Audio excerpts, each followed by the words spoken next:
Media के छायाकार और electronic media के मेरे जितने साथी मेरे भाई हैं, मेरे नमस्ते आप सभी को।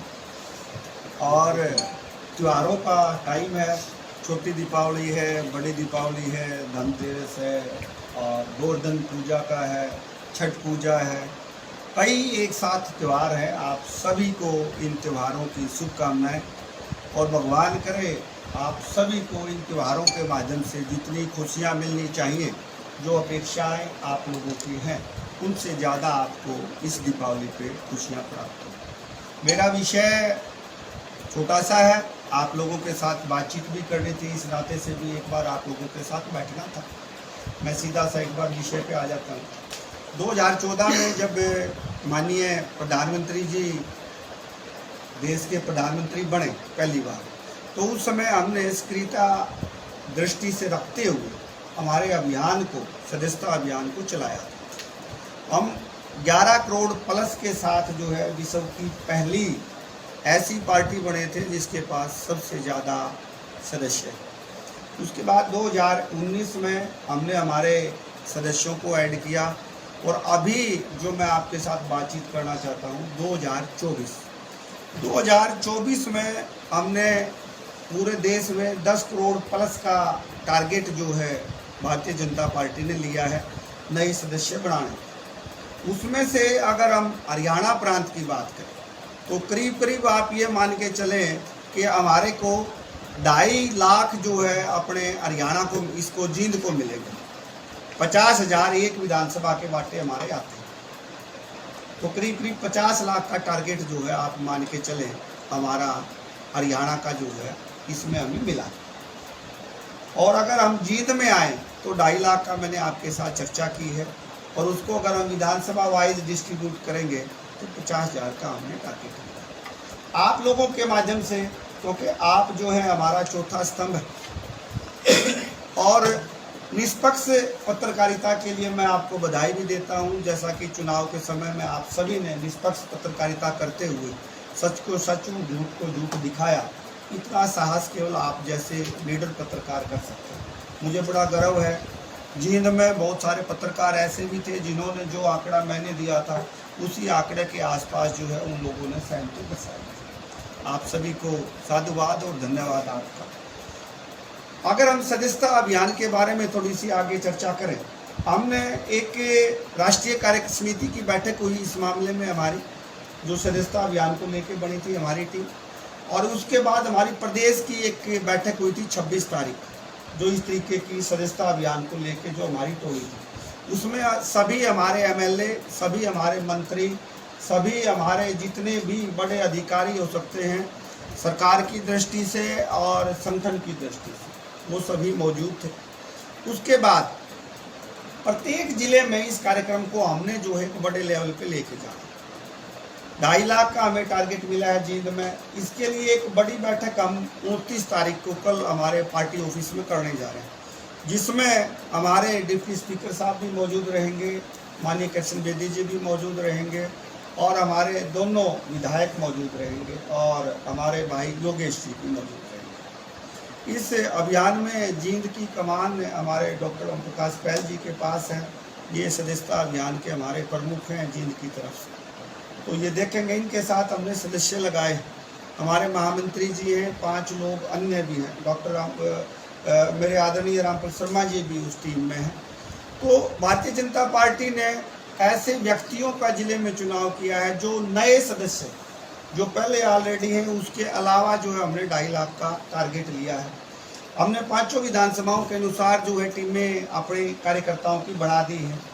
तो मैं आप लोगों के माध्यम से कहना चाहूँगा, कोई भी किसी भी पार्टी का हो, आज से पहले अगर वो हमारे से दुर्भावना रखता था वो भी ठीक है, हमारे से प्यार करता था वो भी ठीक है। कोई जेजेपी का है, कोई कांग्रेस का है, कोई किसी भी दल का, अगर भारतीय जनता पार्टी ज्वाइन करना चाहता है, नया सदस्य बनना चाहता है, प्राथमिक सदस्य बनना चाहता है, वो सभी आमंत्रित हैं। हम अलग अलग तरीके से इसमें प्राथमिक सदस्य बढ़ाने का काम करेंगे। हमारा एक नंबर है 880000002024। इस नंबर पे आप मिस्ड कॉल दे के सदस्य बन सकते हैं। एक नमो ऐप है माननीय नरेंद्र मोदी जी की, उसके माध्यम से आप मेंबर बन सकते हैं। और एक QR कोड है, उसके माध्यम से भी आप इसमें मेंबर बन सकते हैं। तो ये 3 माध्यम अभी हैं, डिजिटली हैं सब सारे के सारे। इसके लिए कल एक प्रयोगशाला भी है, उसमें हम इस तरीके का अपने कार्यकर्ताओं को समझा। आपके माध्यम से मेरा विषय इतना था, कोई भी भाई जो भारतीय जनता पार्टी ज्वाइन करना चाहता है, नया व्यक्ति है, नई राजनीतिक पार्टी से आया है, पहले हमारा विरोधी हो लेकिन आज हम उनका स्वागत करते हैं। हमारा क्योंकि सरकार सबकी होती है और सरकार में कोई विरोधी है, कोई अपने पक्ष का है, अपने दल का है, वो नहीं देखा जाता। बड़े दिल के साथ भारतीय जनता पार्टी ने ये फैसला लिया है, जो भी हमारा प्राथमिक सदस्य बनना चाहता है उसके लिए भारतीय जनता पार्टी ने बड़ा दिल किया है। अलग अलग माध्यम हैं, उनके माध्यमों से हमने संगठन की दृष्टि से पूरे जिले को 15 मंडलों में बांटा हुआ है। अलग अलग मंडलों में हम इसके अलग अलग कार्यक्रम भी चलाएंगे। आपको डिप्टी स्पीकर साहब भी अलग तरीके से काम करते हुए दिखाई देंगे। आपको हमारे कैबिनेट मिनिस्टर बेदी जी वो भी अलग तरीके से काम करते हुए दिखाई देंगे। आपको दोनों विधायक योगेश जी, खुद मैं और जो सदस्यता में सारे लोग जुटे, वो लोग अलग अलग माध्यमों से इसमें काम करते दिखाई देंगे। और मैंने अपने लिए जो टारगेट लिया है, प्रदेश ने हमारे को 2.5 लाख का दिया, मैं चाहता हूँ 4 लाख का टारगेट जो है प्रदेश को दे। ये अनऑफिशियली है, तो मेरे मन में टारगेट 4 लाख का है, हमें 2.5 लाख का दिया गया है। ये मेरा छोटा सा विषय था। इसमें कोई आपका कोई क्वेश्चन है, कोई पुटिंग है तो आप मेरे से बात करें। अब तक चल रहा है अभी आपका ये इसके ना अलग अलग चरण हैं भाई साहब। एक हमारा प्राथमिक सदस्य बनने का है, जिसके प्राथमिक सदस्य की हमने एक आंकड़ा रखा है, जो इतने आंकड़ा पूरा कर लेगा वो फिर सक्रिय सदस्य बनेगा। सक्रिय सदस्य के बाद हमारे अलग अलग चरण हैं, 3-4 चरण हैं। आप मान के चले दिसंबर लास्ट तक हमारा ये कार्यक्रम चलेगा। प्रधान जी, तीसरी बार भाजपा की सरकार, जब भी कोई सरकार बनती है माना जाता है कि वो उसको एक हनीमून का पीरियड होता है 6 महीने या साल। लेकिन जिस हिसाब से आपकी सरकार शिविर लगा रही है, नगर परिषद में भी या BDP ऑफिस में भी, अब आप सदस्यता अभियान चला रहे हैं, इसके पीछे कारण क्या है? भी वो फील्ड में ही क्या मेन कारण? देखिए दादा, बेसिकली क्या था, जब चुनाव नज़दीक आया ना, जब हमारी 5-5 सीटें थी, 5 सीटें जो है कांग्रेस ने लेने का काम किया और 5 सीटें जो है बीजेपी ने लेने का काम किया लोकसभा में। उस समय बहुत सारे, मैं क्या नाम लेऊं आप लोगों को, जो ऐसे लोग थे जो अननेसेसरी तरीके से पैसा कमाना चाहते थे, वो जो अलग अलग तरीके से टाइकून थे, उन लोगों को केवल एक ही माध्यम नजर आता था, कांग्रेस। क्योंकि कांग्रेस में ये संभव है कि आप अलग तरीके से, अनगल तरीके से जो है कोई ठेका ले सकते हैं, कोई पैसे लेके आप नौकरियां ले सकते हो, अपने जो करीबी लोग हैं उनको नौकरियां दिलवा सकते हो, या सरकार के माध्यम से अलग अलग तरीके से बेनिफिट के इतने साधन थे जो केवल कांग्रेस के माध्यम से हो सकते थे। जो ऐसी अवसरवादी ताकतें थी वो उद्योगपतियों में भी थी, वो कर्मचारियों में भी थी, और आम जनता को बरगलाया गया, उनको बहकाया गया। आम जनता भारतीय जनता पार्टी के मौलिक विचार के साथ थी, और उस विचार के साथ जब बहुत सारे लोगों ने इस तरीके का प्रचार आसपास के लोगों ने करना शुरू कर दिया कि कांग्रेस आ रही है, लेकिन आम जनता को कभी ये बात जो है गले के नीचे नहीं उतरी कि कांग्रेस आ रही है। लेकिन जब बड़े लोग कहते थे, प्रभावशाली लोग कहते थे कि कांग्रेस आ रही है, तो हमारा जो छोटा कार्यकर्ता था, एक छोटा मजबूर किसान था, वो भी सोचने को मजबूर हो गया कहीं कांग्रेस आ तो नहीं रही। एक ऐसी हवा बनाई गई जिसके पीछे कोई कहीं पाव नहीं था, कहीं उसकी धरपकड़ नहीं थी, कुछ नहीं था उसके पीछे। इसीलिए दादा मैं आपको कहना चाहता हूँ, हमारे जो काम थे पिछले 5 साल में अगर आप देखेंगे, मैं आदरणीय मनोहर लाल जी का एक आपको कोट करना चाहूँगा। उन्होंने जो भारतीय जनता पार्टी को रीति नीति सिखाई, बिना खर्ची और बिना पर्ची वाला, एक इतना बड़ा काम था जिसको करने के लिए उनसे पहले के जितने मुख्यमंत्री थे सोचते तो जरूर रहे लेकिन इम्प्लीमेंट नहीं करते। उससे पहले मैं एग्जाम्पल दूंगा चौधरी बंसी लाल जी का।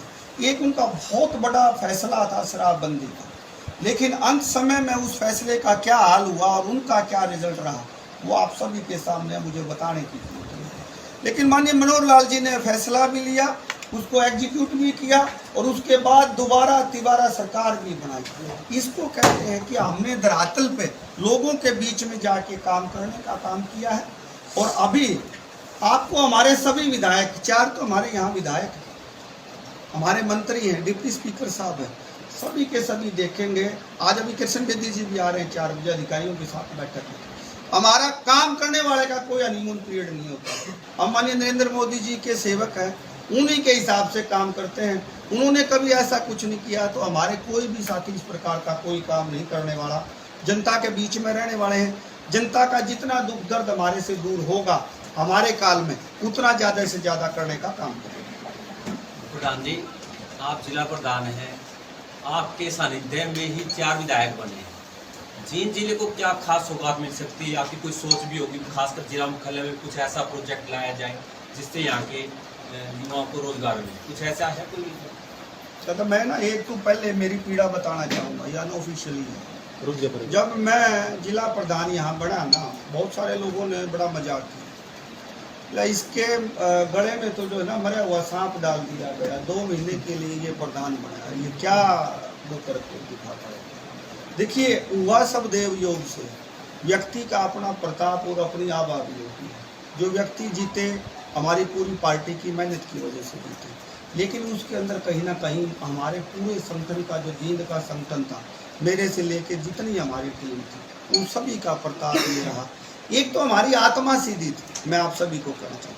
आपस में कांग्रेसियों को देखोगे, एक व्यक्ति को हराने के लिए 10-10 लोग लगे हुए थे। लेकिन हमारे यहाँ अगर कोई एक व्यक्ति को जिसको टिकट मिलती है, उसको हराने का तो आप छोड़ दीजिए, सपने में भी हम ये नहीं सोच सकते कि उस व्यक्ति की हार।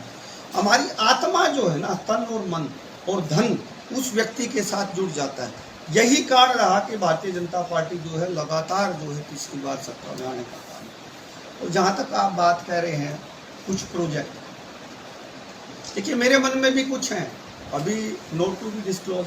वो माननीय मुख्यमंत्री जी को मैंने बैठ के, और हमारी पूरी टीम गई थी, उन्होंने उनके सामने रखे। और आप लोगों को दिखाई दे रहा, मेरे ख्याल से आप डिटेल जानकारी लेंगे, आज मैं लेके नहीं आया ये जानकारी। जींद में जितने अपने NH का जो ये सर्कल बना है ना, मुझे नहीं लगता कि कहीं हरियाणा के किसी और क्षेत्र में इस प्रकार का होगा।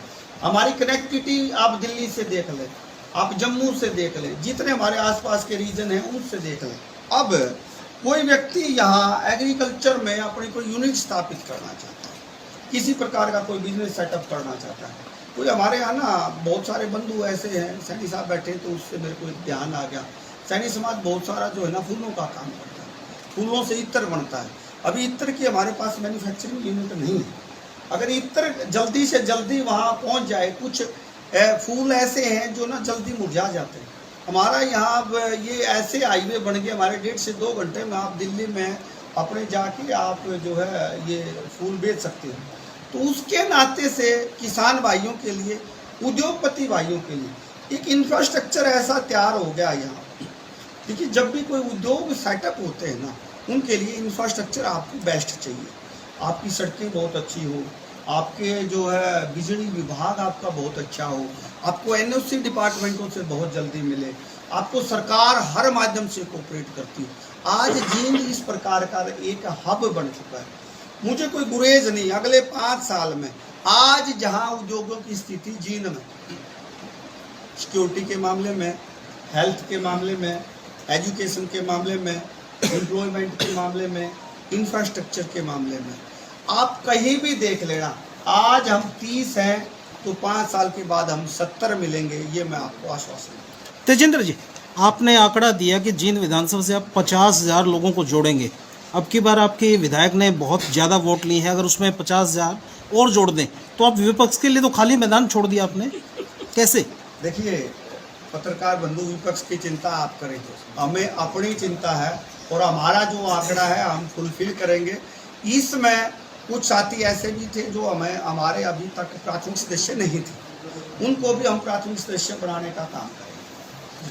तेजेंद्र जी, फिलहाल आपने जैसे 2.5 लाख का आपको टारगेट मिला है और 4 लाख आप लेकर के चल रहे हैं, फिलहाल कितने मेंबर हैं आपके प्राथमिक सदस्य हैं जिला भाजपा के? जी, ये आंकड़ा मैं जो है आपके साथ कल शेयर कर पाऊंगा। अभी ये आंकड़ा मेरे पास एग्जैक्ट नहीं है। प्रधान जी, आपने एक बात का जिक्र किया था कि बीजेपी पार्टी अपने नेताओं को जिताने का काम करती है और किसी का भी नाम आने के बाद उसको सुकन्याटी हराने की बात नहीं सोचती। अब जहां बात करें लोकसभा चुनाव की, तो यहीं से सोनभद्र लोकसभा से बड़ोली जी चुनाव लड़ रहे थे और चुनाव के रिजल्ट से पहले उन्होंने एक बयान भी दिया था कि मेरे ही नेताओं ने मेरा साथ नहीं दिया, तो मैं तो उनको हार का सामना भी करना पड़ा था। तो इसके बारे में बताएं। देखिए, ये क्वेश्चन इस प्रकार का है कि मेरे से आंसर आप ना ले तो ज़्यादा अच्छा, क्योंकि इसमें ना कई बार क्या होता है, एक एक परिवार में भी मतभेद हो सकते हैं। अब एक व्यक्ति के 5 बेटे हैं, पांचों का भाग्य एक साथ नहीं होता, एक जैसा नहीं होता है। कोई किसान बनता है, कोई अफसर बनता है, और बड़े होके उनके आपस में जो है कोई खेती करता है, और जब जो अफसर बन जाता है ना, वो कहीं ना कहीं ऐसी कोठी में भी रहता है। कहीं ना कहीं हल्की फुल्की विभिन्नताएं उस समय में रही होंगी, ऐसा मैं भी मान के चलता हूँ। लेकिन जब कोई मैं